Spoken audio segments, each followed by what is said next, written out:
Imagine a world without telephones, without cars or coins. Look around you. Copper is everywhere.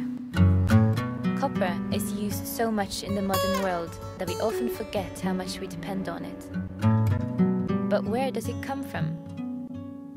Situated on the South Wales coast is the small city of Swansea, or Abertawe in the Welsh tongue, literally translating mouth of the River Tawe, the river that flows through the city.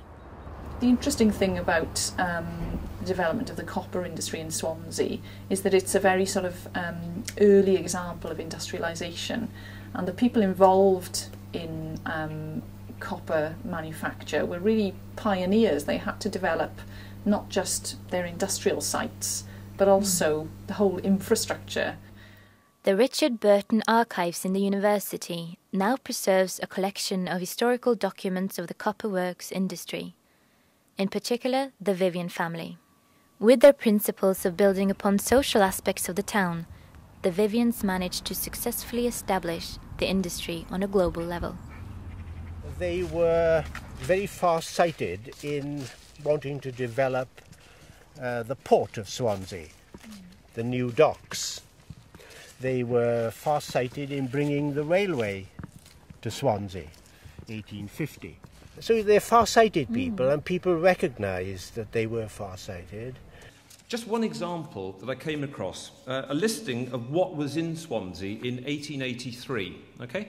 5 miles away from where we're speaking now, in 1883, you would have found the following: 36 collieries, 8 ironworks, 6 tin works, 3 steel works, 6 zinc works, 12 copper works, and 16 other types of works within 5 miles of here. Now, in a way, the title Copperopolis is a complete misnomer. Swansea is much more than about copper, it's about all these other things as well. I'd like to see some of those buildings that we still have conserved, consolidated, and preserved for future generations.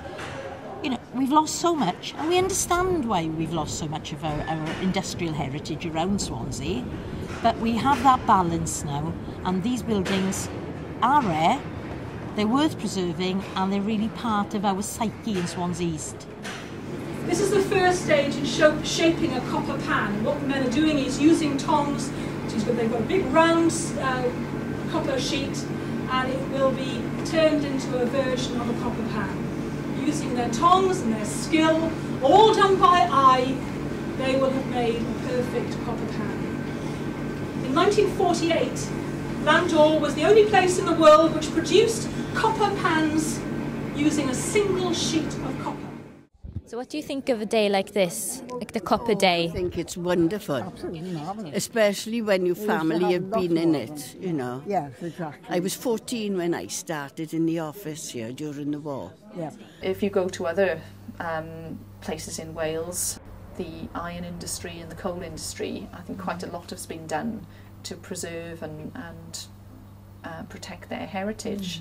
I think, in a sense, we haven't valued our industrial heritage enough in Swansea, and there's a lot of potential there for development, for tourism, heritage and leisure purposes. What does remain of the Havold Works, located next to the river, and how we should be thinking about using that really as a heritage and regeneration site.